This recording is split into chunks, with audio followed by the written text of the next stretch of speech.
Structure of the paper यानी NEET examination का paper का पैटर्न या स्ट्रक्चर कैसा है। तो इसमें 3 सब्जेक्ट होते हैं, जैसे कि physics, chemistry, biology.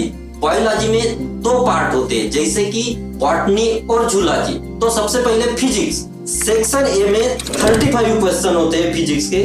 Section B में 15 में से 10 सॉल्व करने होते हैं। मतलब सेक्शन ए और बी के टोटल मिला के फिजिक्स में आपको 45 क्वेश्चन सॉल्व करने पड़ते हैं। अब इसका मार्किंग क्राइटेरिया यानी मार्किंग कैसे है, तो 1 क्वेश्चन के लिए जिसके करेक्ट आंसर के लिए 4 मार्क्स दिए जाते हैं, और अगर इनकरेक्ट हुआ आंसर तो उसके लिए -1 यानी 25% निगेटिव मार्किंग है। तो 45 जो फिजिक्स के जो क्वेश्चन है उसके लिए टोटल मार्क्स कितने होते हैं, तो 45 मल्टीप्लाइड बाय 4 यानी टोटल 180 मार्क का फिजिक्स पूरे नीट में होता है। उसके अलावा केमिस्ट्री, तो केमिस्ट्री सेम फिजिक्स जैसा ही होता है। सेक्शन ए में 35 क्वेश्चन होते हैं, सेक्शन बी में 15 में से 10 सॉल्व करने पड़ते हैं, यानी टोटल सेक्शन ए और सेक्शन बी के केमिस्ट्री के 45 क्वेश्चन आपको सॉल्व करने होते हैं, और 45 मल्टीप्लाइड बाय